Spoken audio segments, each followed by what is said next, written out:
إحسان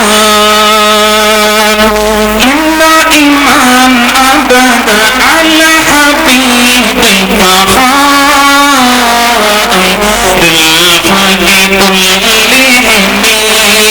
كلهم مولاي صل وسلم دائما أبدا على حبيبك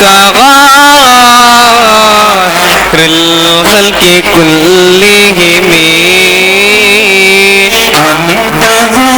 أنت كل شيء رن بزي سلامي مرد قدم بطير الحمين تلقاء كلمتي وأمل البرق في الأضماء من عظمي ومن لأنك إن تضف فهمك وما لقلبك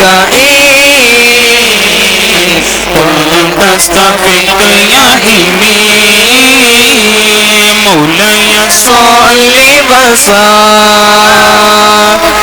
دائما أبدا على حبيبك خير الخلق كلهم أيحسب صبوءا الحب منتقم ما بين منسجمين منه ومغترمين لولا الهوى لم تريد دما على طلالي ولا أريد لذكر البعد والعالمين فكيف تنكره بعد ما شهدت به عليك عدول الدم والسقم مولاي صل وسلم دائما أبدا على حبيبك خير الخلق كلهم أتيك والأنم نعم صار طيف من أهوى فأورطني والحب يقترن اللذات بالألم يا لائمي في الأول أولي معذرة مني إليك ولو أنصفت لم تلمي مولاي صل وسلم دائما أبدا على حبيبك خير الخلق كلهم أنت حالي يا لا سر بمستقرين عن الغشاة والدائب منحسنين محوطا النصح لكن لست أسمعه إن المحب للعذال في صممي إني طعمت ناصي الشيب في أدلين والشيب أبعد في نصح عن التهم مولاي صل وسلم دائما أبدا على حبيبك خير الخلق كلهم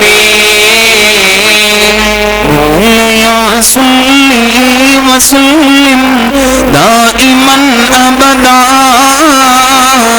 على حبيبك خير الخلق كلهم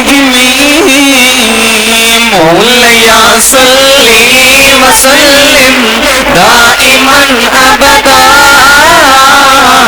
على حبيبك غير الخلق كلهم وإن أمارتي بسوء ما طغان من جميع بين غير شيء والهرم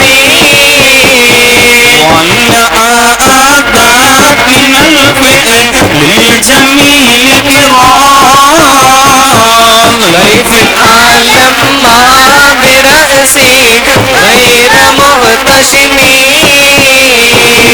كنت أعلم أني موكله كتبت سر بدائل منه بالكتب من برد جماع من روايتها كما يرد جماع الغيب بالنجم مولاي صل وسلم دائما أبدا على حبيبك غير الخلق كلهم والنقار بالمعاصي تسر شهوتها إن طاعة ما يقاوي شهوة النهم النفس كالطفل بالبشام على حب رضائي وإن تبه ينفطم فاصرفا وهو هازم أن توليه إن العظمة لا يسمي أو يسمي ورأيها وهي في الأعمال صائمة وإن يستهلت المرأة فلا تسمي مولاي صل وسلم دائما أبدا على حبيبك غير الخلق كلهم أسانت لذة المرء قاتلتان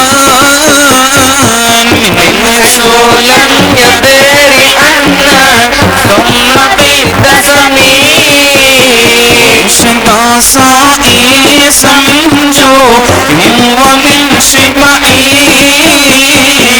فربما مأماسة شهرين من دهم واستفيد من أين قارن طلعان إلى المحارم والذم يتندم وخالف النفس واشلت وسيما وعينهما مطلات النسب الدائم مولاي صل وسلم دائما أبدا على حبيبك غير الخلق كلهم ولتوتز منهما أسما ولا هدمان فأنت تهديم بين الحزن والندم استغفر الله من كل بلا عمل لقد أصبت به نسلا الذي بطني أمرت بالعلم لكن أمرت به وما استقمت فما قولي لك سكني ولك صوت قبل الموت نافلة ولم أصلي سوى فرد ولا أسمي مولاي صل وسلم دائما أبدا على حبيبك غير الخلق كلهم يا صل وسلم دائما أبدا على حبيبك خير الخلق كلهم مولاي صل وسلم دائما أبدا على حبيبك غير الخلق كلهم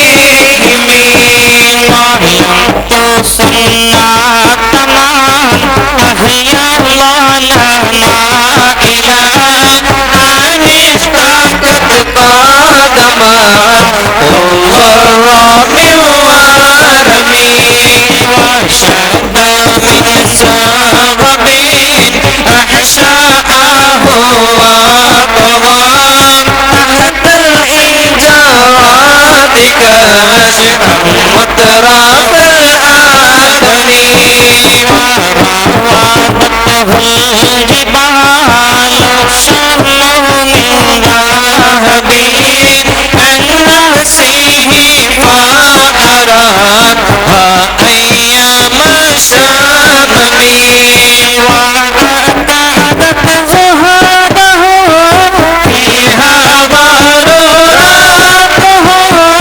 إن ضروراته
مولاي صل وسلم دائما أبدا على حبيبك الخلق كلهم لم يمتحن بما تحيا العقول به إرسا علينا فلا نرتب ولم نهه أعي الورى فهم معناه فليس يرى للقرب والبعد فيه غير منفهم كالشمس تظهر للعينين من بعدي صغيرة وتقي والطرف من أمامي وكيف يدرك في الدنيا حقيقته أو من لي متصل لو أنه بالهلم مبلغ العلم فيه أنه بشر وأنه غير خالق الله كلهم مولاي صل وسلم دائما أبدا على حبيبك الخلق كلهم وكل آن أتى رسل الكرام بها فإنما اتصل من نوره بهم فإنه الشمس ومنهم كواكبها يظهرنا أنوارها للناس في الظلم أكرم بخلق النبي إن معناه خلق بالحسن مشتملين بالبشر متسمين كالزهر في طرفين والبدر في شرفين والبر في كرمين والدهر في شممين كأنه وهو فارض من جلالته في أشكال حين تلقاه وفي هشمه مولاي صل وسلم دائما أبدا على حبيبك الخلق كلهم كأنما اللؤلؤ مكنون في صدفي من معدن المدبين منه ومبتسمين لا طيبا يهدي الثور والله عظمه طوبى للمنتشقين منه وملتثمين مولاي صل وسلم دائما أبدا على حبيبك الخلق كلهم مولاي صل وسلم دائما أبدا على حبيبك خير الخلق كلهم مولاي صل وسلم دائما أبدا على حبيبك خير الخلق كلهم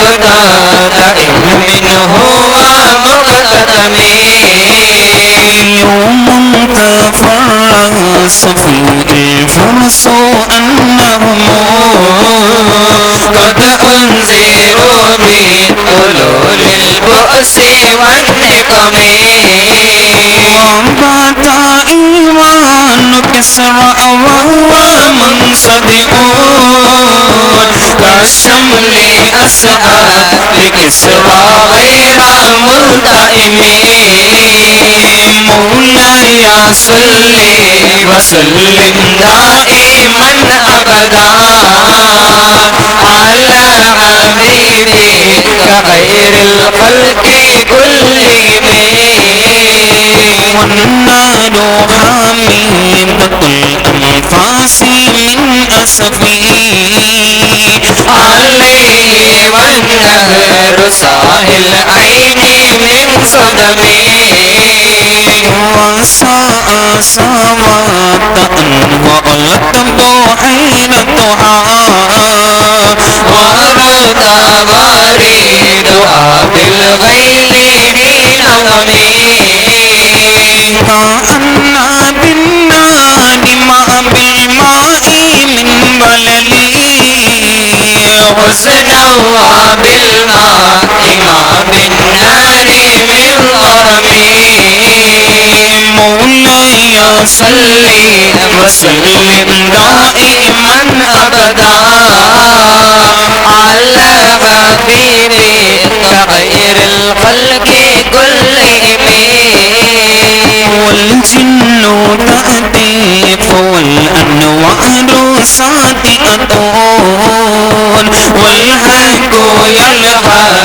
من معنى ومن كلمه هم وصموا فإعلان البشائر لا تسمع وباري والإنذار لم تشمي بعد ما أخبر الأكوام كائنهم بأن دينهم المعوج لم يكن مولاي صلي وسلم دائما أبدا على حبيبك خير الخلق كلهم وبعد ما عينوا في الأفق من شعبي منطلات وفق ما في الأرض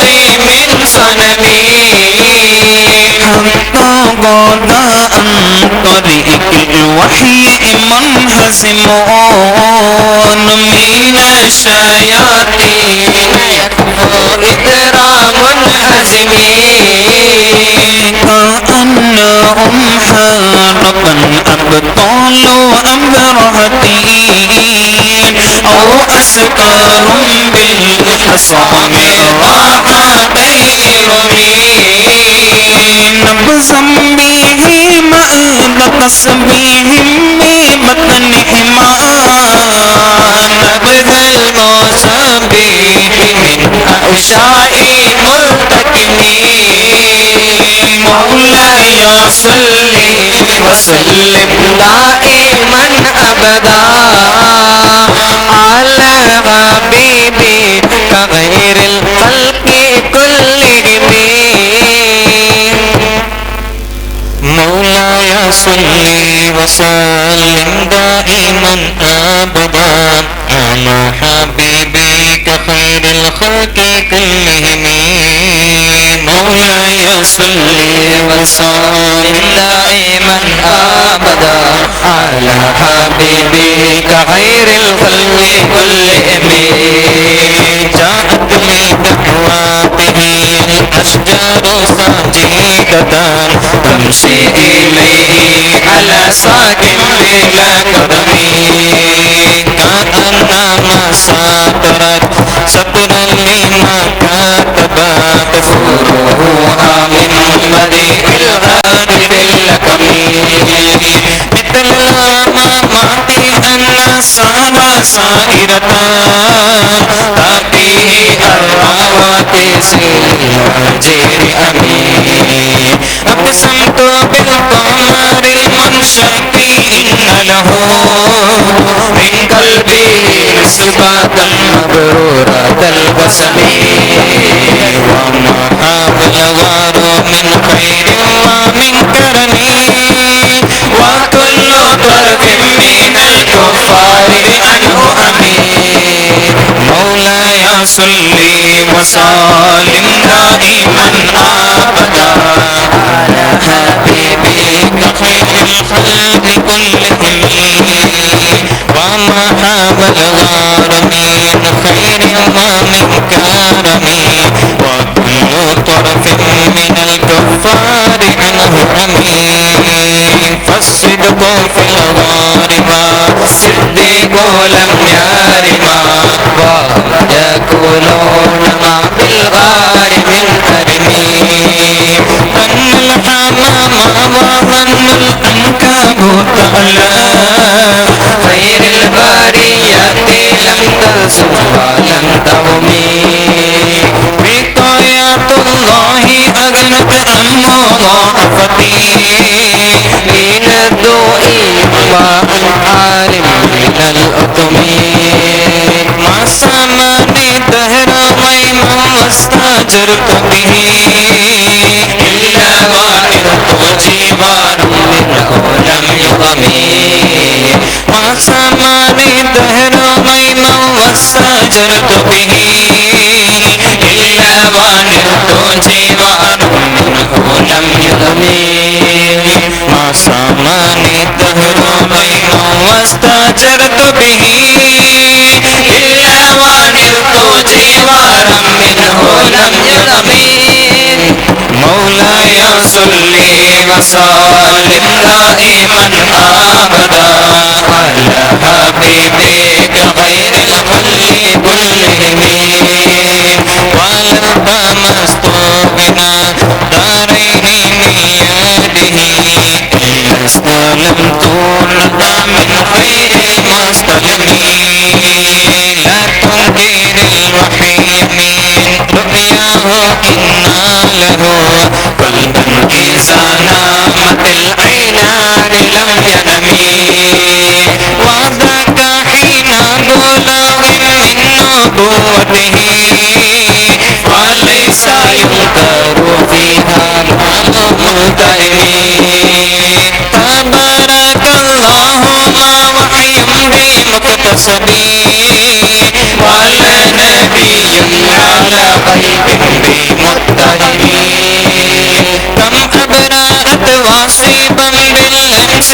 راحته وأطلقت آريبا من رفقات اليمن كم أبرأت واصبا بالأمس راحته وأطلقت آريبا من رفقات اليمن كم أبرأت واصبا بالأمس راحته وأطلقت آريبا من رفقات اليمن وأحيات السنة الشهباء دعوته حتى أكد وثبت في الأسر تهمي بآر من جاد أو بالقلب طه بها سيبا من اليم أو سيلا من الهرم مولاي صلي وسلم دائما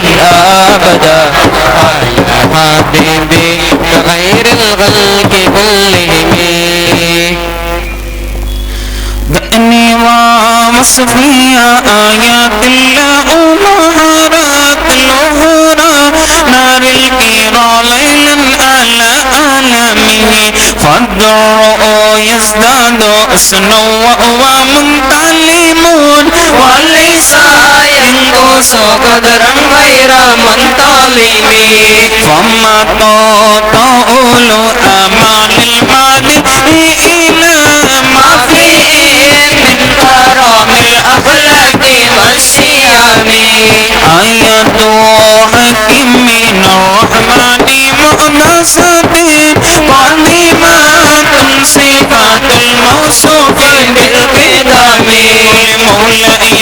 صل وسلم دائما أبدا على حبيبك خير الخلق كلهم لم تقطعني زمان وحيا تحملنا عن المعاد وأنعاد وأنعرامي تمت لدينا ففاقت كل معجزات من النبيين إذ جاءت ولم تدومي محكمة فما يبقينا من شمائل لذي شقاق ولا تبقينا من حرامي ما حرمت قلت إلا أنا من حرمين أهل الآن إليها ملقي سلامي ردت بلغتها دعوى معارضها رد الغيور يد الجاني عن الحرم مولاي صل وسلم دائما أبدا على حبيبك غير الخلق كلهم حماء كموج البأن في مددي وفوق جوهره في الحسن والقيم فما تؤد ولا تحصى عجائبها ولا تسام على الإكثار بالسلام قد بها إن قدي أفقت له لقد غافرت بحبل الله فاعتصمي إن تتلوها حيفا من النار لموت أراد من وردها الشبيب كأن الهول تبي الوجوه به من الأوساط وقد جاءوه كالأمم والتسيرات والميزان مأملة فالقسط من غيرها في الناس لم يكن لم تعجب ليصنعها يديرها تجاولا وهو عين الحاذق الفاهم كنتم دير العين ضوء الشمس من رمادي وينكر الفم طعم الماء من سقمي مولاي صل وسلم دائما أبدا على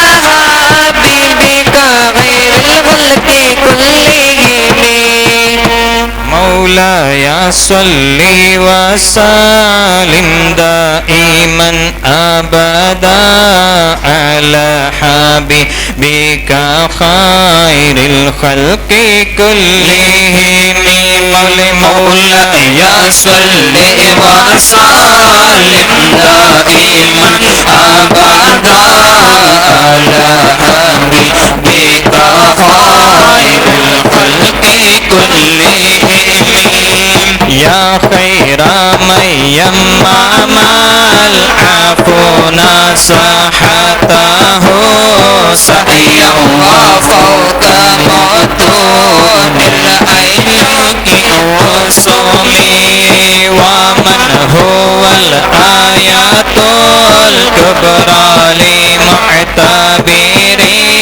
ومن هو نعمة العلماء لمغتنمي ساريت من حرامي ليلا إلى حرامي كما سار البدر في تاج من الظلام وبت ترقى إلى أن نلت منزلة من قاب قوسين لم تدرك ولم ترامي مولاي صل وسلم دائما أبدا على حبيبك خير الخلق كلهم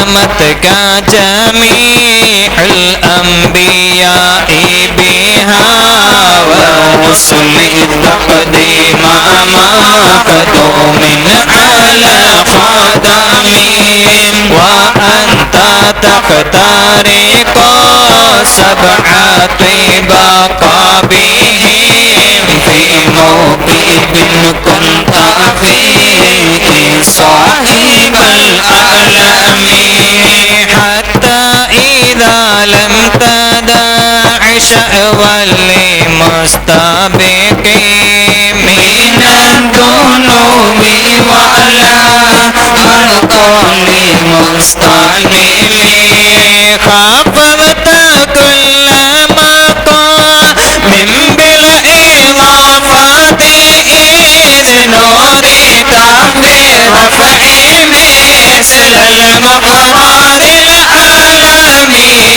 مولاي صل وسلم دائما أبدا على حبيبك خير الخلق كلهم كيما تفوز بوصل أي مستطير عن العيون وسير أي مقتدم فحزت كل فخار غير مشترك وجزت كل مقام غير مزدحم وجل مقدار ما ولد من رتب وأنسى إدراك ما ولد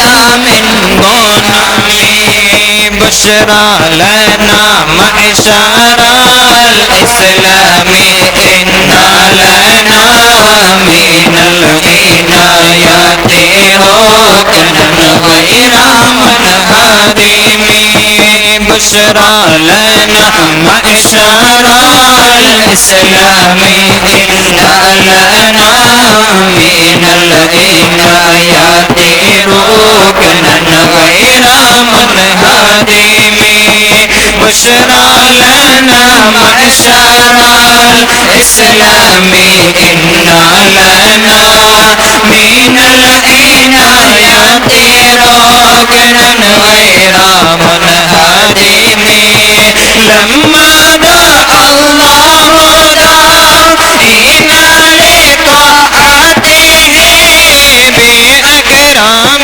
رسلك وأن أكرم الأمم مولاي صل وسلم دائما أبدا على حبيبك خير الخلق كلهم ربنا يا ربنا ربنا يا ربنا ربنا يا ربنا ربنا يا ربنا ربنا يا ربنا ربنا يا ربنا ربنا يا ربنا ارحم يا ربنا مولاي صل وسلم دائما أبدا على حبيبك خير الخلق كلهم مولاي صل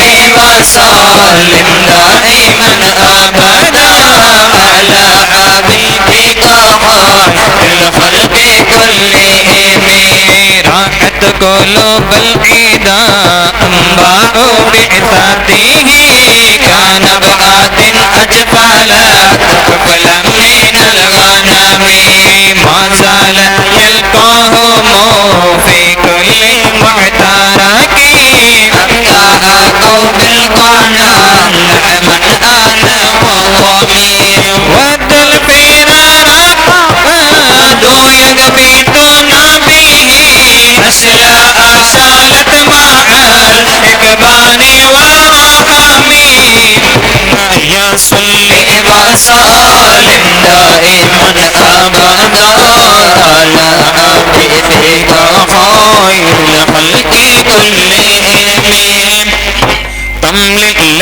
ولا يدرؤن عدتها ما لم تكن بالليالي الأشهر الحرم كأنما الدين ضيف ألا ساءهم من الإذا كل موسمات من الغرام كأنما الدين ضيف ألا ساءهم بكل قرب إلى لحم على قارم يشر مطرح فوق صابحات يرمي بموج من الأبطال مرتدم من كل منتدب لله معتصم يسلو بمستأصلين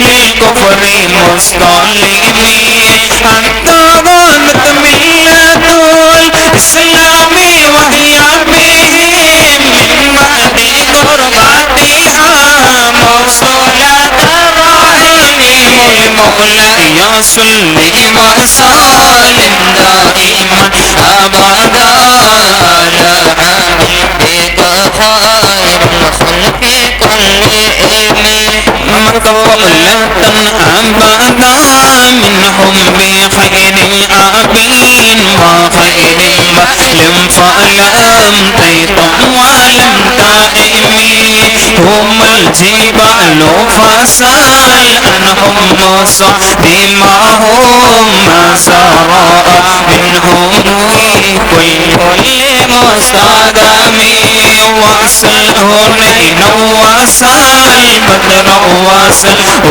هدى فصلت في الله قد أمين المقام المسلم البيهون دم دم وردا من العدا كل مسود من الأمام والكاتبين بسوء بالحد ما دامت أخلاقهم حرف جسم غير منهج مولاي صل وسلم دائما أبدا على حبيبك خير الخلق كلهم شاكي سلاح لهم سيما تميزهم والورد يمتاز به سيما عن السلم تهدي إليك رياح النصر نشرهم فتحسب سوافي الأكمام كل جميل كأنهم فيلهم بالخيل نبت ربا من شدة الحزن لا من شدة الحزن مولاي صل وسلم دائما أبدا على حبيبك خير الخلق كلهم طارت قلوب الغدا من بأسهم فرقا فما تفرق بين البهم والكهم وما يكن برسول الله نصرته إن تلقه الأصل في آجامها تجمي وما يكن برسول الله نصرته إن تلقه الأصل في آجامها تجمي وما يكن برسول الله نصرته إن تلقه الأصل في آجامها تجمي مولاي صل وسلم دائما أبدا على حبيبك خير الخلق كلهم ولن ترى من ولي من غير منتصر فيه ولا من عدو من غير منقسم أحل أمته بحرز ملته كالليث حل مع الأشبال في أجمي كم جادلت كلمات الله من جدل فيه وكم خصم البرهان من خصم كفاك بالعلم في الأمي معجزة في الجاهلية والتعذيب في اليتم مولاي صل وسلم دائما أبدا على حبيبك خير الخلق كلهم مرحبا يا مصطفى مرحبا يا مصطفى مرحبا يا مصطفى مرحبا يا مصطفى مرحبا يا مصطفى مرحبا يا مصطفى مرحبا يا مصطفى مرحبا يا مصطفى نصیب چمکے فرشیوں کے نصیب چمکے فرشیوں کے کہ عرش کے چاند آ رہا ہے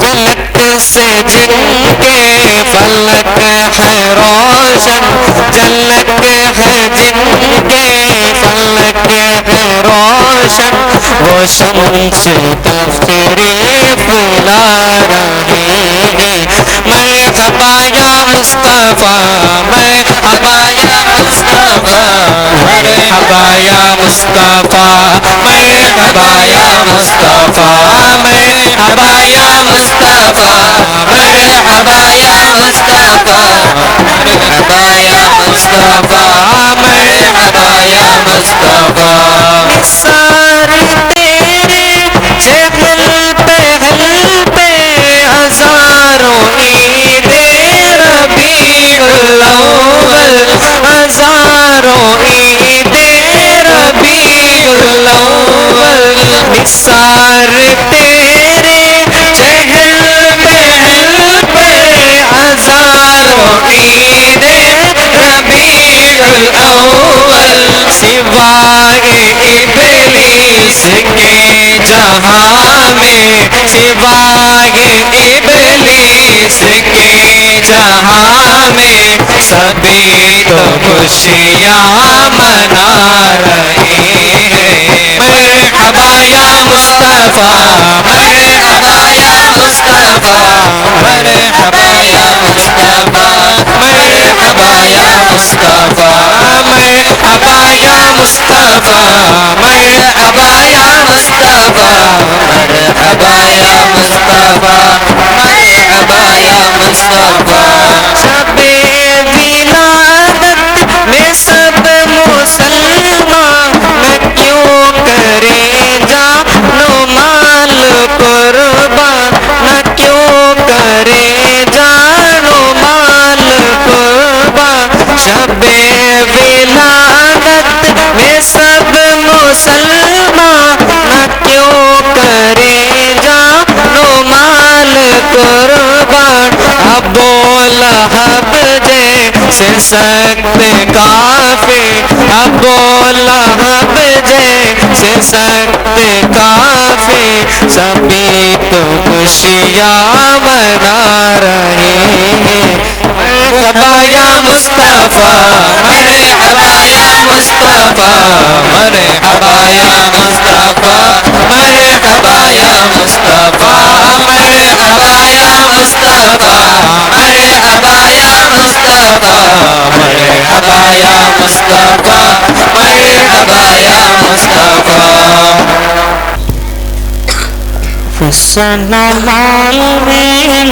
ഫസ്സലവായിലേച്ചിടും ഞാൻ നബി വിതകളെല്ലാം തീർക്കുയാ ഖൈറൻ നബി വികലമായി ജീവിതം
യാ സയ്യിദി ഒരു പിഴച്ചോനാനി വൻഖുദ് ബിയദി ഒരു പിഴച്ചോനാനി വൻഖുദ് ബിയദി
مولاي صل وسلم دائما أبدا على حبيبك خير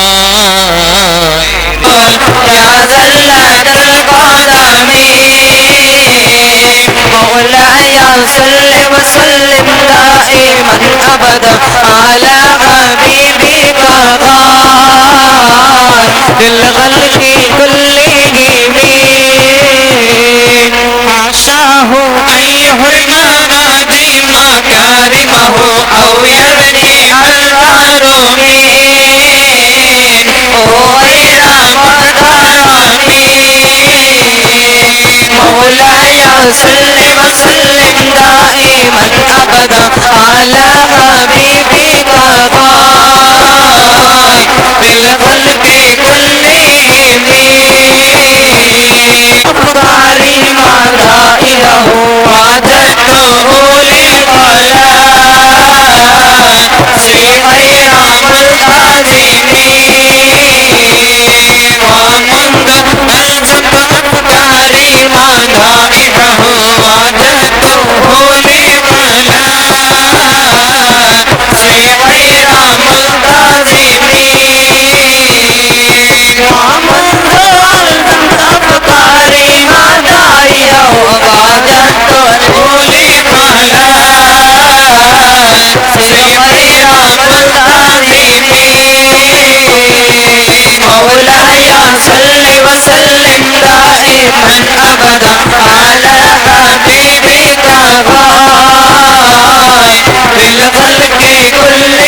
നബിയോടെ ഹളറത്തിൽ ചെന്നെത്താൻ ഞങ്ങൾക്ക് തൗഫീഖ് وحللكم بعد الحضراء الكبات سيد الكونين أفضل قرة العينين ആലം പോയ മുത്തുനബിയോട് ഹളറത്തിൽ ചെന്നെത്താൻ ഞങ്ങൾക്ക് തൗഫീഖ് وحل المولود قرة العينين أشرف الخلق الله أحمد طه رسول الله ആരംഭപ്പോയ മുത്തുനബിയുടെ മീലാദ് വന്നെത്തി ഞങ്ങൾക്ക് സന്തോഷം വന്നെത്തി ملجاوى منجاوى المرتاح المشتاق انبسط عليني أجمل خير الفريقين ആരംഭം പോയ മുത്തുനബിയോട് മീലാദ് വന്നെത്തി ഞങ്ങൾക്ക് സന്തോഷം വന്നെത്തി طه وياسين وحامد نبيون أنس الغريبين أبيض مولى الصالحين ആരംഭം പോയ മുത്തുനബിയോട് ഹളറത്തിൽ ചെന്നെത്താൻ ഞങ്ങൾക്ക് തൗഫീഖ് صل وسلم عليه يا ربنا أزكى صلاة الله أدوم نحمد يا الله آرم പോയ മുത്തുനബിയോട് ഹളറത്തിൽ ചെന്നെത്താൻ ഞങ്ങൾക്ക് തൗഫീഖ് وشوق يا رحمة العالمين جئناك صلى الله عليك سلم نور الله ആരംഭപ്പോയ മുത്തുനബിയോട് ഹളറത്തിൽ ചെന്നെത്താൻ ഞങ്ങൾക്ക് തൗഫീഖ് نرجو سعادتي مأوى الشقوات يا خير رسل الله عليك دائما صلى الله ആരംഭപ്പോയ മുത്തുനബിയോട് ഹളറത്തിൽ ചെന്നെത്താൻ ഞങ്ങൾക്ക് തൗഫീഖ്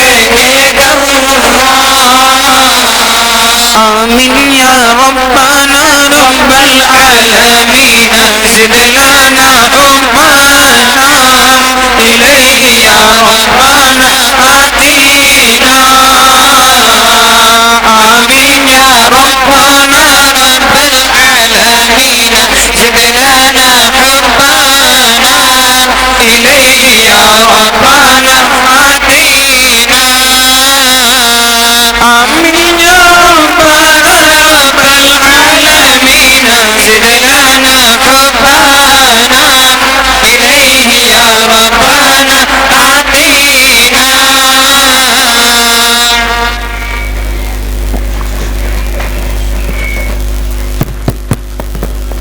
الله سبحانه وتعالى نعم مصطفى رسول الله صلى الله عليه وسلم തങ്ങളുടെ മധുകാവ്യമായ ബുർദയും അതുപോലെ മറ്റു പല മധുപാട്ടുകളും ചൊല്ലിയത് സ്വീകരിക്കട്ടെ. ഇതിന്റെ ബർക്കത്ത് കൊണ്ട് അല്ലാഹു മുത്തുനബിയോടുള്ള മെഹബ്ബത്ത് നമ്മുടെ ഖൽബിൽ ഏറ്റിത്തരുമാറാകട്ടെ. എല്ലാ പ്രയാസങ്ങളും പ്രതിസന്ധികളും വ്യസനങ്ങളും അല്ലാഹു തആല നീക്കിത്തരുമാറാകട്ടെ. ഈ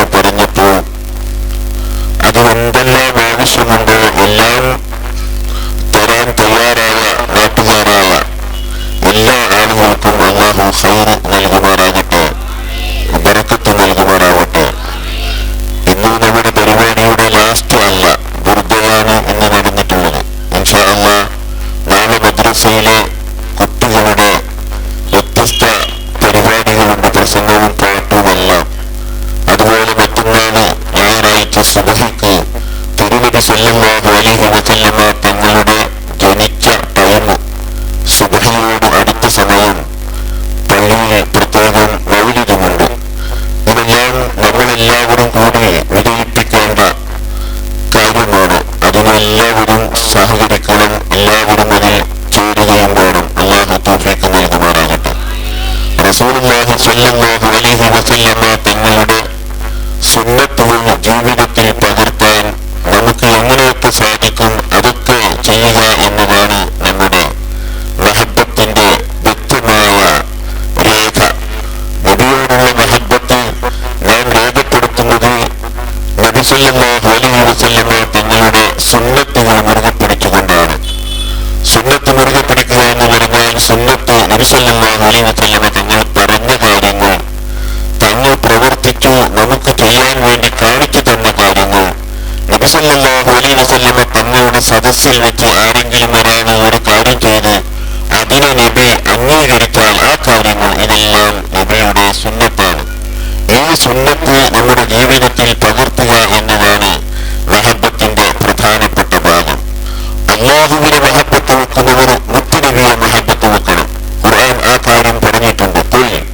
നബിയെ തങ്ങൾ പറയുക, ഇൻ കുൻതും തുഹിബ്ബൂനല്ലാഹ്, നിങ്ങൾ അല്ലാഹുവിനെ മഹബ്ബത്ത് വെക്കുന്നവരാണെങ്കിൽ, നിങ്ങൾക്ക് അല്ലാഹുവിനോട് മഹബ്ബത്തുണ്ടെങ്കിൽ, ഇൻ കുൻതും നിങ്ങളാണെങ്കിൽ തുഹിബ്ബൂനല്ലാഹ അല്ലാഹുവിനെ മഹബ്ബത്ത് വെക്കുന്നവരാണെങ്കിൽ, അല്ലാഹുവിന്റെ റസൂലിനോട് അല്ലാഹു അറിയിക്കുകയാണ് നബിയെ തങ്ങൾ പറഞ്ഞു കൊടുക്കണം ജനങ്ങൾക്ക്, ഫത്തബിഊനി എന്നെ നിങ്ങൾ പിൻപറ്റണം. അല്ലാഹുവിനെ മഹബ്ബത്ത് വെക്കുന്നവർ അല്ലാഹുവിന്റെ റസൂലായ മുഹമ്മദുൻ സ്വല്ലല്ലാഹു അലൈഹി വസല്ലമ തങ്ങളെ ഇത്തിബാ ചെയ്യണം. അല്ലാഹുവിനെ മഹബ്ബത്ത് വെക്കാതെ ഒരു മുഅ്മിനായ മനുഷ്യൻ അവൻ ജീവിക്കാൻ സാധിക്കുകയില്ല, മുഅ്മിനാവുകയുമില്ല. അശ്ഹദു അൻ ലാ ഇലാഹ ഇല്ലല്ലാഹ് എന്ന് പറയാതെ ഒരാളും തന്നെ മുഅ്മിനാവുകയില്ല. നമ്മുടെയൊക്കെ വിശ്വാസത്തിന്റെ കാതലായ ഭാഗം ഷഹാദത്ത് കലിമയുടെ ഒന്നാമത്തെ പാർട്ടി അശ്ഹദു അൻ ലാ ഇലാഹ ഇല്ലല്ലാഹ് എന്നതാണ്. അപ്പൊ അല്ലാഹു അല്ലാതെ ആരാധ്യനില്ല, അല്ലാഹു അല്ലാതെ ഇലാഹില്ല, അല്ലാഹു അല്ലാതെ മറ്റൊരു സത്യവും ഇല്ല എന്ന് വിശ്വസിക്കുന്ന നമ്മൾ ചെയ്യേണ്ടത്, അല്ലാഹുവിനോട് മഹബ്ബത്ത് വെക്കുന്ന നമ്മൾ ചെയ്യേണ്ടത് മുസ്തഫായ റസൂലുള്ളാഹി സ്വല്ലല്ലാഹു അലൈഹി വസല്ലമ തങ്ങളെ മഹബ്ബത്ത് വെക്കുകയാണ്. മഹബ്ബത്ത് വെക്കുന്നത് എങ്ങനെ? നബിയെ ഫോളോ ചെയ്തുകൊണ്ട്, നബിയെ പിൻപറ്റിക്കൊണ്ട്. അതുകൊണ്ട് അല്ലാഹു പറഞ്ഞത്, ഇൻ കുൻതും തുഹിബ്ബൂനല്ലാഹ് ഫത്തബിഊനി, നിങ്ങൾ അല്ലാഹുവിനെ മഹബ്ബത്ത് വെക്കുന്നുവെങ്കിൽ എന്നെ നിങ്ങൾ പിൻപറ്റണം. അങ്ങനെ നിങ്ങൾ എന്നെ പിൻപറ്റിയാൽ ഉണ്ടാകുന്ന ഗുണം നിങ്ങൾക്ക് എന്താണ്? യുഹിബ്ബുകുമുല്ലാഹ്, നിങ്ങളെ അല്ലാഹു ഇഷ്ടപ്പെടും.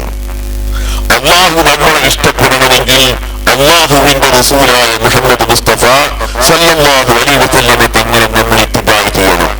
അല്ലാഹുവിനെ മഹബ്ബത്ത് വെക്കുന്നവർക്ക് അല്ലാഹുവിലേക്ക് ചേരാനുള്ള വഴി സയ്യിദുനാ മുഹമ്മദ് റസൂലുള്ളാഹി സ്വല്ലല്ലാഹു അലൈഹി വസല്ലമ തങ്ങളാണെന്ന് ഉദ്ദേശം.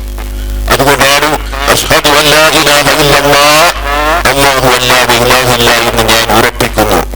വഅശ്ഹദു അന്ന മുഹമ്മദൻ റസൂലുള്ളാഹ്, മുഹമ്മദ് നബി അല്ലാഹുവിന്റെ റസൂലാണെന്നും ഞാൻ എന്റെ മനസ്സിൽ ഉറപ്പിക്കുകയും നാവ് കൊണ്ട് വെളിവാക്കി പറയുകയും ചെയ്യുന്നു. ഇങ്ങനെ പറയുന്ന ഒരാൾക്ക് നബി സല്ലല്ലാഹു അലൈഹി വസല്ലമ തങ്ങളോട് മഹബ്ബത്ത് വരാതിരിക്കാൻ നിർവാഹമില്ല. നബിയെ മഹബ്ബത്ത് വെച്ചുകൊണ്ട് നമ്മൾ റബീഉൽ അവ്വൽ വരുമ്പോൾ ഈ രീതിയിൽ അത് ഒരു പ്രത്യേക ചടങ്ങായി, ഒരു പ്രത്യേക കർമ്മമായി ചെയ്യുന്നു. അപ്പൊ ചിലർ ചോദിക്കും, അങ്ങനെ നബി ചെയ്തോളൂ, അങ്ങനെ നബി ചെയ്തിട്ടുണ്ടോ? അങ്ങനെ ചിലർക്ക് ഇതൊക്കെ തന്നെ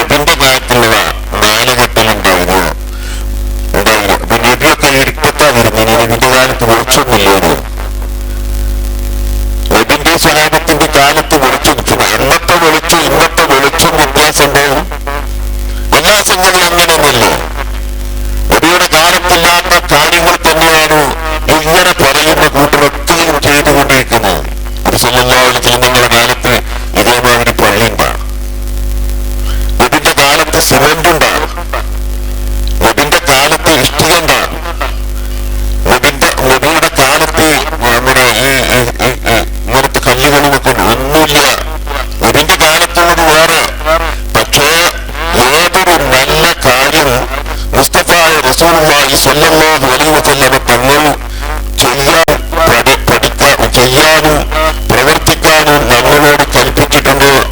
അത് നമ്മൾ എടുക്കണം. നബിയുടെ കാലത്തില്ലാത്ത, നബി അംഗീകരിക്കാത്ത, ദീനിലില്ലാത്ത ഒന്നിനെ ഒരാൾ പുതുക്കി ഉണ്ടാക്കിയാൽ അതാണ് ബിദ്അത്ത്. അത് ചീത്ത ബിദ്അത്താണ്. അതേസമയം നല്ല കാര്യം ഉണ്ടാക്കിയാൽ അത് നല്ല ബിദ്അത്താണ്. നല്ല ബിദ്അത്തിന്റെ കൂട്ടത്തിലാണ് മൗലിദ് പ്രോഗ്രാമുകളിൽ നിന്ന് ആദ്യം നമ്മൾ പഠിച്ചിരിക്കണം. സുന്നികളായ നമ്മൾ പഠിച്ചിരിക്കണം.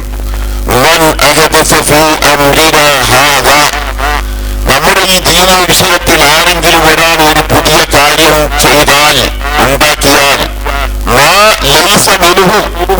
അത് പലരും അർത്ഥം വെക്കുക. അതിലില്ലാത്ത ഒന്നിനെ അതിലുള്ളൊന്നിനെ പുതുതാക്കി ഉണ്ടാക്കിയാലോ അത് ശരിയാണോ? ഇല്ലാത്ത ഒന്നിനെ പുതുക്കി ഉണ്ടാക്കിയാൽ അത് തള്ളപ്പെടേണ്ടതാണ്. അഷ്റഫുൽ ഖൽഖ് മുഹമ്മദ് മുസ്തഫ സല്ലല്ലാഹു അലൈഹി വസല്ലമ തങ്ങളുടെ കാലത്ത് മുത്തുനബിയെ മദീഹ് ചെയ്തിട്ടുണ്ടോ എങ്കിൽ നമ്മൾ ഈ മുത്തുനബിയെ മദീഹ് ചെയ്യുന്നു. അന്ന് പദ്യം പാടിയിട്ടുണ്ട്, പാട്ട് പാടിയിട്ടുണ്ട്. അന്ന് നബി പാട്ട് പാടി അവർക്ക് സ്റ്റേജ് ഉണ്ടാക്കി കൊടുത്തിട്ടുണ്ട്. എത്ര കൊച്ചു കുട്ടികൾക്കാണ് നമ്മൾ സ്റ്റേജിൽ, വലിയവരൊക്കെ താഴത്തിറങ്ങിയില്ലേ? എല്ലാവരും താഴത്തിറങ്ങിയിരിക്കാൻ പറഞ്ഞു. ഒരു കുട്ടികൾ എന്തേ കാരണം? ഈ കുട്ടികൾ, ചെറിയ കുട്ടികൾ, നമ്മുടെ മക്കൾ ചെറിയവര് സ്റ്റേജിൽ കയറാൻ കാരണം ഹബീബ് റസൂലുള്ളാഹി സ്വല്ലല്ലാഹു അലൈഹി വസല്ലം തങ്ങളെ മദീഹ് പറയാൻ അവർക്ക് താല്പര്യമുണ്ട്. അത് അല്ലാഹുവിന്റെ റസൂൽ കാണിച്ചു തന്നതാണ്. ദഫ്മുട്ടിയതും പാട്ട് പാടിയതും മദീഹ് ചൊല്ലിയതും ഒക്കെ നബി സല്ലല്ലാഹു അലൈഹി വസല്ലം തങ്ങളുടെ കാലത്ത് ഉള്ളതാണ്. അതിന് പുതിയ ശൈലി ഉണ്ടായി, ഒരു പുതിയ രൂപമുണ്ടായി, പുതിയ ഭാവമുണ്ടായി. അത് തെറ്റല്ല. എന്നിട്ട് ഇതിനെപ്പറ്റി അത് ബിദ്അത്താണോ, അത് അനാചാരമാണോ, അത് നൂതനവാദമാണെന്ന് പറഞ്ഞാൽ അവർക്ക് ഇസ്ലാമിന്റെ ബേസിക്, ഇസ്ലാമിന്റെ അടിത്തറ അറിവില്ല. അറിവില്ലാത്തത് കൊണ്ട് ഉണ്ടെങ്കിൽ അവർ പറയട്ടെ, പറഞ്ഞു ചോദിക്കാൻ അവർക്ക് കഴിയും. പറഞ്ഞു പെട്ടതാണ് പണ്ട് കാലത്ത് നബിദിനം ആചരിക്കുന്നതും നബിദിനം ആഘോഷിക്കുന്നതും അനിസ്ലാമികമാണെന്ന് അവർ പറഞ്ഞു പെട്ടതാണ്. അല്ലാഹു തആല നമ്മെ കാത്തുരക്ഷിക്കട്ടെ. നബിയോടുള്ള മഹബ്ബത്ത് നമ്മളിൽ ഏറ്റു തീരുമാനാവട്ടെ. അങ്ങനെ നബിയോടുള്ള മഹബ്ബത്ത് നമ്മൾ കൂടുതൽ ഉണ്ടാക്കുകയും ദീനിയായ ജീവിതം നയിച്ച് നബിയെ ഇത്തിബാഅ് ചെയ്ത് ജീവിച്ച് നമ്മുടെ ആഖിറത്തിലേക്കുള്ള ജീവിതം സന്തോഷത്തിലാക്കുകയും ചെയ്യണം. അല്ലാഹു അതിന് തൗഫീഖ് നൽകുമാറാകട്ടെ. ഈ മജ്‌ലിസിൽ ഒരുപാട് ആളുകൾ പല നിലക്കുമുള്ള സഹായങ്ങളും സഹകരണങ്ങളും നടത്തിയിട്ട് ദുആ ചെയ്യാൻ ഏൽപ്പിച്ചിട്ടുണ്ട്. കഴിഞ്ഞ ദിവസം ഇന്നലെ നമ്മൾ വാദം നടത്തി, ഇന്ന് നമ്മൾ ബുർദ നടത്തി. ഇൻഷാ അല്ലാഹ് നാളെ വിദ്യാർത്ഥികളുടെ പരിപാടിയുണ്ട്, മറ്റന്നാൾ ഭക്ഷണം നൽകുന്ന പരിപാടിയുണ്ട്. ഇതിനൊക്കെ സഹായങ്ങൾ നൽകിയവരുണ്ട്, അരി നൽകിയവരുണ്ട്, അതുപോലെ മാംസം നൽകിയവരുണ്ട്. എല്ലാവരും മറ്റു പലതരത്തിലുമുള്ള സഹായം, ഇത് രണ്ടും പറയാതെ കാശ് നൽകിയവരുണ്ട്. 10,000 തന്നവരും 2,000 തന്നവരും 5,000 തന്നവരും കുറച്ച് മുഴുവനും ഞാൻ തരാവുന്നു. ആരെയും പേരെടുത്ത് ഞാൻ പറയേണ്ടതില്ല. കൊടുത്തവർക്കറിയാം ആരാണ് കൊടുത്തത്.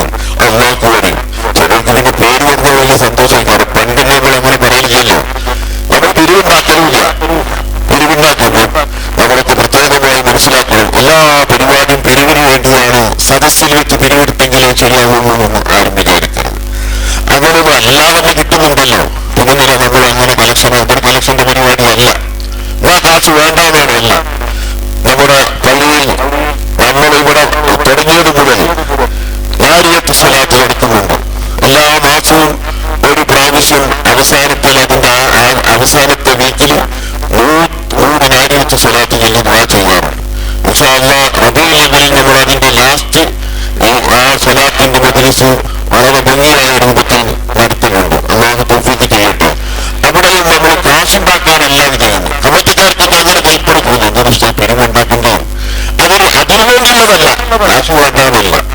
അതേപോലെ തന്നെ ഇൻഷാ അല്ലാഹ് താജുൽ ഉലമ അബ്ദുറഹ്മാൻ ബുഖാരി തങ്ങൾ മർഹൂം ഉള്ളാളം തങ്ങളുടെ ആണ്ട് റബീഉൽ ആഖിർ 1 ബഹുമാനപ്പെട്ട മുഹീദ്ദീൻ ശൈഖ് റളിയല്ലാഹു അൻഹുവിന്റെ ആണ്ട് റബീഉൽ ആഖിർ 11 നമ്മൾ കഴിഞ്ഞ വർഷവും അതിന്റെ മുമ്പത്തെ വർഷങ്ങളിലൊക്കെ താജുൽ ഉലമ വഫാത്തായതിന് ശേഷം മുഹീദ്ദീൻ ഷെയ്ഖിന്റെ റാത്തീബിനോടനുബന്ധിച്ച് ആണ്ടിനോടനുബന്ധിച്ച് താജുലുലമന്റെ ആണ്ടും വളരെ വിപുലമായി നടത്താറുണ്ട്. കഴിഞ്ഞ വർഷം നമ്മുടെ കാവി ബഹുമാനപ്പെട്ട സയ്യിദ് ഫضൽ കോയമ്മ തങ്ങൾ കുറാത്തങ്ങളെ വിളിച്ച് വലിയ ഒരു പരിപാടിയാക്കി ഇവിടെ നടത്തിയിട്ടുണ്ട്. ഈ വർഷവും അതേപോലെ നടത്താൻ അല്ലാഹു നമുക്ക് തൗഫീഖ് നൽകട്ടെ. അങ്ങനെ തന്നെ വലിയ പരിപാടിയാക്കി. അതിൽ കാശുണ്ടാക്കാനല്ല ഉദ്ദേശം, അത് നമ്മുടെ നാട്ടിന്റെ ഇസ്സത്ത് നിലനിർത്തുന്നതിന് വേണ്ടി അതാത് കാലത്തെ കമ്മിറ്റിക്കാർ വളരെ സജീവമായി ആ വിഷയങ്ങളിലൊക്കെ ഇടപെട്ടുകൊണ്ട് നടത്തിയിട്ടുണ്ട്. ഈ വർഷവും നമുക്ക് അങ്ങനെ തന്നെ നടത്തണം. അല്ലാഹു തൗഫീഖ് നൽകുവാനാവട്ടെ. അങ്ങനെ ഉള്ള കാര്യങ്ങൾക്കൊക്കെ സഹായങ്ങൾ നൽകുകയും സഹകരിക്കുകയും ചെയ്ത ആളുകൾക്ക് ഈ മുബാറക്കായ പവിത്രമായ ഉറുദയുടെ മജ്‌ലിസിൽ വെച്ച് നമുക്ക് പ്രത്യേകമായി ദുആ ചെയ്യണം. നമ്മുടെ പള്ളി ഉണ്ടാക്കുന്നതിനും നമ്മുടെ മദ്രസ ഉണ്ടാക്കുന്നതിനും അതിന്റെ പരിസരത്ത് വൃത്തിയാക്കുന്നതിനുമൊക്കെ പലതരത്തിലുള്ള പണികൾ ഞാൻ വരുന്നത് വന്നിട്ട് 25 കൊല്ലമായി. അന്ന് പള്ളി വളരെ ചെറിയ ഒരു പള്ളിയാണ്. ഇന്നിപ്പോ എല്ലാ സൗകര്യങ്ങളും ഇപ്പം പള്ളിന്റെ മുറ്റത്ത് തന്നെ നമുക്ക് നല്ല സ്റ്റേജ് കെട്ടി വളരെ ചമയിച്ച് ആ ഭംഗിയായ രൂപത്തിൽ പരിപാടി നടത്താനുള്ള അവസരങ്ങളുണ്ടായി. യാതൊരു പ്രയാസവുമില്ല. അങ്ങനെയുള്ള സൗകര്യങ്ങളൊക്കെ അല്ലാഹു നമുക്ക് വലിയ നിയമത്തായി ചെയ്തു വന്നിട്ടുണ്ട്. അപ്പൊ ഇതിനൊക്കെ സഹായിച്ച സഹകരിച്ച എല്ലാ ആളുകൾക്കും അല്ലാഹു ഖൈർ നൽകണമെന്നതിന് വേണ്ടി നമ്മൾ ദുആ ചെയ്യണം. അതിനുള്ളൊരു മജ്‌ലിസാണിത്. പള്ളി നടക്കുന്നതിനും മദ്രസ നടക്കുന്നതിനുമൊക്കെ ഈ നാട്ടിലെ മുഴുവൻ ആളുകളും സഹോദരിമാർ എല്ലാവരും വലിയ സഹായങ്ങൾ നൽകിക്കൊണ്ടിരിക്കുന്നുണ്ട്. ഇടക്കാലത്ത് വരുന്നതിൽ പ്രശ്നമുണ്ടായ സമയത്ത് ശമ്പളം നിർത്തിവെച്ചപ്പോൾ ഒരിക്കലും അതൊരു പ്രശ്നമാകില്ല എന്ന് കരുതി, പ്രശ്നമാകരുതെന്ന് കരുതി വളരെ ഭംഗിയായ രീതിയിൽ കഴിഞ്ഞ വർഷം വരെ ഈ സമയം വരെ നമ്മൾക്ക് ശമ്പളം കൊടുക്കുകയും നാട്ടിൽ നിന്ന് തന്നെ ശമ്പളം ഉണ്ടാക്കി വളരെ ഭംഗിയായ രീതിയിൽ നമ്മൾ ആ കാര്യങ്ങൾ മുന്നോട്ട് കൊണ്ടുപോവുകയും ശമ്പളത്തിന്റെ പേരിൽ ഒരു കടവും വരാത്ത രൂപത്തിൽ തന്നെ കാര്യങ്ങൾ നടത്തിക്കൊണ്ടുപോവുകയും ചെയ്തിട്ടുണ്ട്. അതേ രീതി ഇനിയും തുടരണം എന്ന് തന്നെയാണ് നമുക്ക് ഇപ്പോഴും പറയാനുള്ളത്. പ്രശ്നങ്ങളും പ്രയാസങ്ങളും ഒരിക്കലും ദീനീ വിഷയത്തിന് നമുക്ക് എതിരായി മാറരുത്. ദീനീ വിഷയത്തിന് അത് തടസ്സമായി മാറരുത്. നമ്മുടെ മഹല്ലത്തിൽ ഒരു അഭിപ്രായത്തിൽ ഒരാളുടെ നേതൃത്വത്തിന് എല്ലാവരും നേതാക്കന്മാരായാൽ ഒരു കാര്യവും വിജയിക്കുകയില്ല. ഒരാൾ അഭിപ്രായം പറഞ്ഞു, അത് വേറൊരു അഭിപ്രായം പറഞ്ഞു, മൂന്നാമത്തെ ആൾ വേറൊരു അഭിപ്രായം പറഞ്ഞു. ആ 3 അഭിപ്രായക്കാർ വിചാരിക്കും ഞാനൊന്ന് പറഞ്ഞെന്താ സ്വീകരിച്ചില്ല, ഞാൻ പറഞ്ഞതെന്താ അംഗീകരിച്ചില്ല. അങ്ങനെയല്ല, അഭിപ്രായ വ്യത്യാസം വരുമ്പോൾ ഒരാളോട് ചോദിക്കണം. അയാൾ പരമാവധി കരുത്തും കഴിവും അറിവുമുള്ള ആളായിരിക്കണം. അയാൾ പറഞ്ഞു നമ്മൾ സ്വീകരിച്ചുകൊണ്ട് മുന്നോട്ട് പോവുകയാണെങ്കിൽ പരാജയപ്പെടുകയും അല്ലെങ്കിൽ പരാജയപ്പെടും. ഇത് ശാപം വെച്ചു എന്ന് നിങ്ങൾ കരുതരുത്. അപ്പൊ പറയാ ഉസ്താദ് ഞങ്ങൾക്ക് ശാപം വെച്ചു. അങ്ങനെ ഒരിക്കലും ശാപം ചെയ്യുന്ന പണിയല്ല. ദീനിയായ വിഷയങ്ങൾക്ക് ഒരു നേതൃത്വം ഉണ്ടായിരിക്കണം. ആ നേതൃത്വത്തിന്റെ കീഴിൽ തന്നെ തുറന്നുകൊണ്ട് തന്നെയാണ് നമ്മൾ പോകേണ്ടത്. അല്ലാഹു തൗഫീഖ് നൽകട്ടെ. ഇവിടുത്തെ ഒരു വിഷയത്തിനും ഇക്കാലഘട്ടത്തിൽ ഒന്നും കൊണ്ടും ബാക്കോട്ട് പോയിട്ടില്ല. എല്ലാ വിഷയങ്ങളും കടമില്ലാതെ തന്നെ വിജയിച്ചു വന്നിട്ടുണ്ട്. ഇനിയും അതേപോലെ വിജയിപ്പിക്കാൻ നമുക്ക് സാധിക്കും. നിങ്ങളെല്ലാവരും അതിന് സഹായിക്കുകയും സഹകരിക്കുകയും ചെയ്യണം. ഇവിടുത്തെ സഹോദരിമാരുമൊക്കെ ആ വിഷയത്തിൽ ഇത്രയും കാലം സഹകരിച്ചിട്ടുണ്ട്. അവർക്കൊക്കെ അല്ലാഹു തആല അതിന് അർഹമായ പ്രതിഫലം നൽകട്ടെ. ഞാൻ വന്നതുമുതൽ പ്രസിഡന്റുമാരായ ആളുകൾ, സെക്രട്ടറിമാരായ ആളുകൾ, പള്ളിക്ക് വേണ്ടി കഠിനാധ്വാനം ചെയ്ത ആളുകൾ പലരും മരണപ്പെട്ടു പോയിട്ടുണ്ട്. എല്ലാവർക്കും അല്ലാഹു പുറത്തു കൊടുക്കട്ടെ. ഈ നാട്ടിലെ നല്ല തഖ്വയുള്ള ദീനീ ബോധമുള്ള എന്റെ ഈമാനിന്റെ വില തരാൻ നിങ്ങൾക്കാർക്കും സാധിക്കുകയില്ല എന്ന് പറഞ്ഞ സഹോദരിമാർ വരെ ഈ നാട്ടിലുണ്ടായിട്ടുണ്ട്. അവർക്ക് മരിച്ചുപോയി. അവർക്കൊക്കെ അല്ലാഹു തആല പുറത്തു കൊടുക്കുവാനാകട്ടെ. അങ്ങനെ ഒരുപാട് നല്ല കാര്യങ്ങൾ നമ്മുടെ പള്ളിക്ക്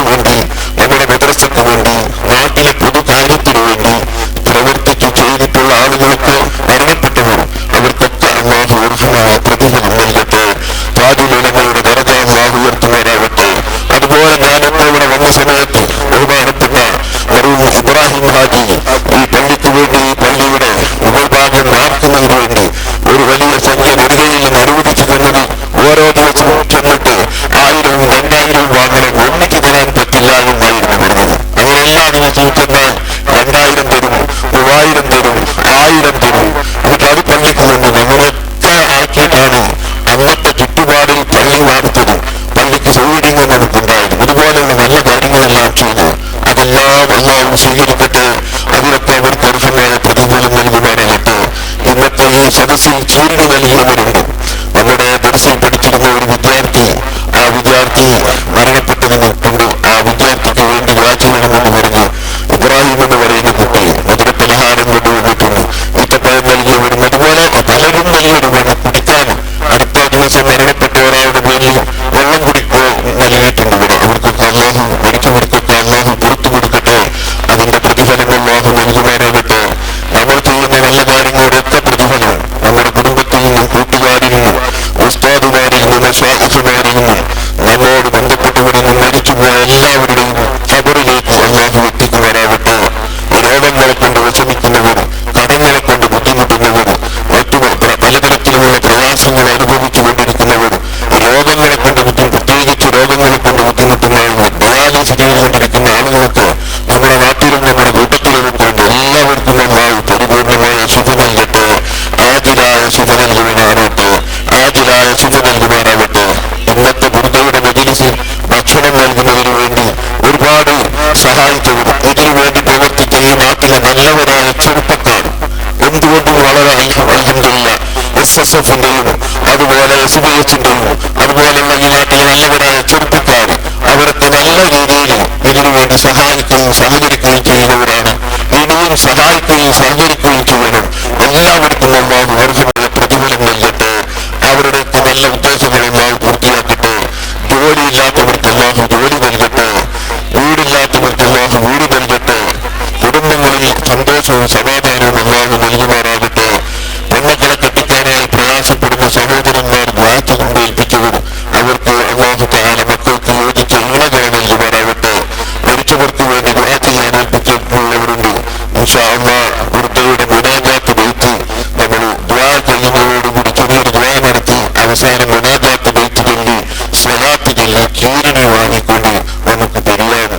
ഈ എല്ലാ വിഷയത്തിലും സഹകരിച്ച ഇവിടെ മരണപ്പെട്ടവർക്ക് വേണ്ടി ദുആ ചെയ്യാൻ വേണ്ടി ഏൽപ്പിച്ചവർ, അവർക്കൊക്കെ എല്ലാവരെയും ഉദ്ദേശിച്ച് ഇൻഷാ അല്ലാഹ്. അതുപോലെ നമ്മൾ ജലാലിയ രാത്രി കൂടെ ചൊല്ലിയിട്ടുണ്ട്. അതിന് കുറേ ഫാത്തിഹകളാണ് സാധാരണ ഓതാറുള്ളത്. അതിൽ തന്നെ കുറേ ഫാത്തിഹകൾ പറയാനുണ്ട്. ഒരു 3 ഫാത്തിഹ ഓതി എല്ലാം കൂടി കരുതി നമുക്ക് ഇൻഷാ അല്ലാഹ് ദുആ ചെയ്ത് മുനാജാത്ത് ബൈത്ത് ചൊല്ലി സ്വലാത്ത് ചൊല്ലി തരികയാണ്. അല്ലാഹു നമ്മുടെ ഈ മജ്‌ലിസ് ഖബൂലാക്കുമാറാകട്ടെ. നമ്മോട് സഹകരിച്ച എല്ലാവർക്കും അല്ലാഹു പ്രതിഫലം നൽകുമാറാകട്ടെ. الفاتحة. أعوذ بالله من الشيطان الرجيم. بسم الله الرحمن الرحيم. الحمد لله رب العالمين الرحمن الرحيم مالك يوم الدين. إياك نعبد وإياك نستعين. اهدنا الصراط المستقيم صراط الذين أنعمت عليهم غير المغضوب عليهم ولا الضالين. آمين. بسم الله الرحمن الرحيم. الحمد لله رب العالمين الرحمن الرحيم مالك يوم الدين. إياك نعبد وإياك نستعين. اهدنا الصراط المستقيم صراط الذين أنعمت عليهم غير المغضوب عليهم ولا الضالين. آمين. بسم الله الرحمن الرحيم. الحمد لله رب العالمين الرحمن الرحيم مالك يوم الدين. إياك نعبد وإياك نستعين. اهدنا الصراط المستقيم صراط الذين أنعمت عليهم غير المغضوب عليهم ولا الضالين. آمين. بسم الله الرحمن الرحيم. قل هو الله أحد الله الصمد لم يلد ولم يولد ولم يكن له كفوا أحد. بسم الله الرحمن الرحيم. قل هو الله أحد الله الصمد لم يلد ولم يولد ولم يكن له كفوا أحد. بسم الله الرحمن الرحيم. قل هو الله أحد الله الصمد لم يلد ولم يولد ولم يكن له كفوا أحد. بسم الله الرحمن الرحيم. قل أعوذ برب الفلق من شر ما خلق ومن شر غاسق إذا وقب ومن شر النفاثات في العقد ومن شر حاسد إذا حسد. بسم الله الرحمن الرحيم. قل أعوذ برب الناس ملك الناس إله الناس من شر الوسواس الخناس الذي يوسوس في صدور الناس من الجنة والناس. الحمد لله رب العالمين حمدا يوافي نعمه ويكافئ مزيدا. يا ربنا لك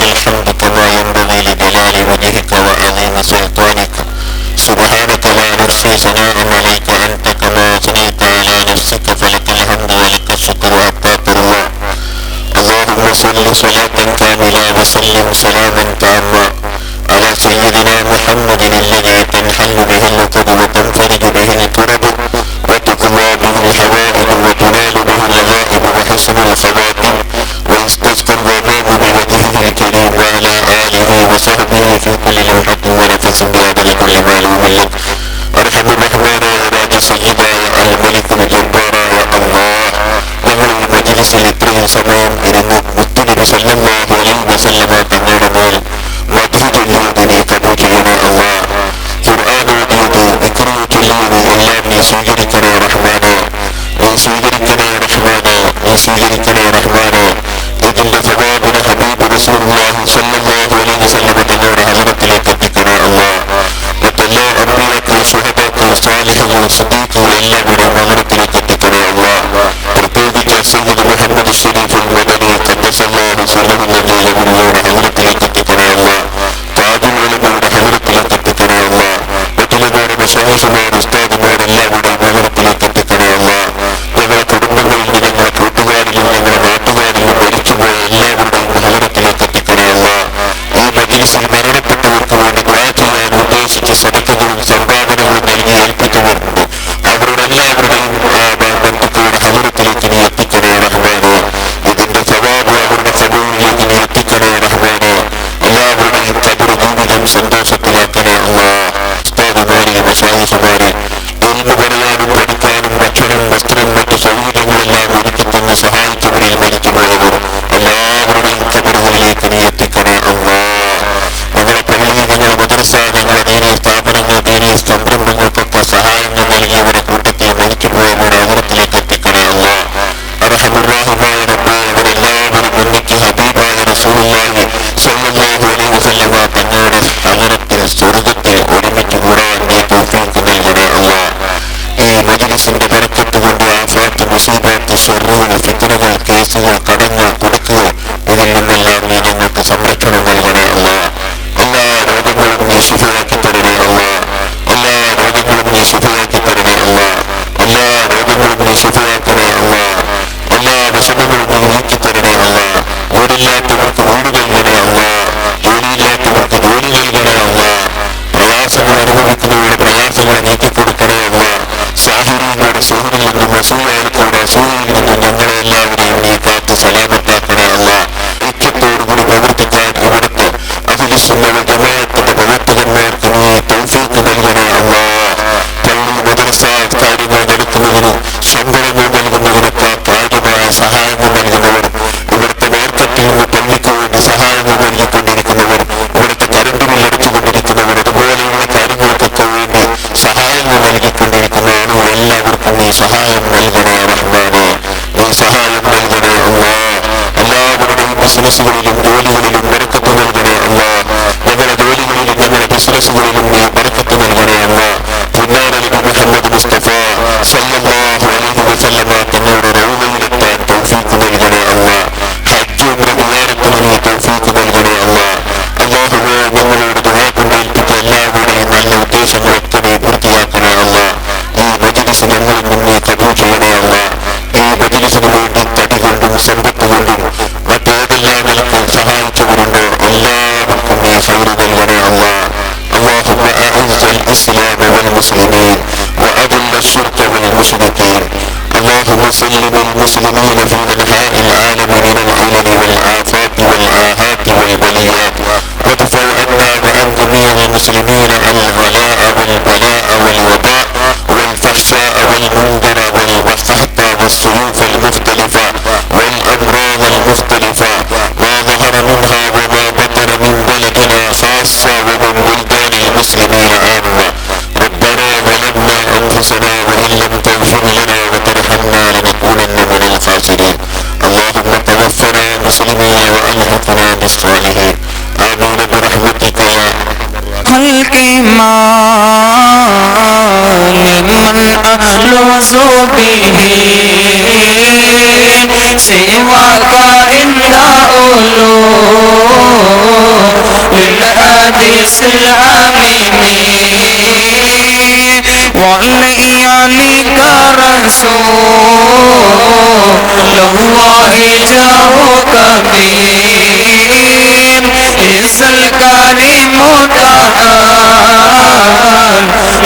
تسميم قائمين فإن من جودك دنيا وأخرى ومن علومك اللوح والقلم يا نفس لا تقنطي من زلة معلومات إن الكبائر في غفران كالأمم مولاي صل وسلم دائما أبدا على حبيبك خير الخلق كلهم لأن رحمته إلينا يقسمها تأتي على سبيل إسياني بالقسم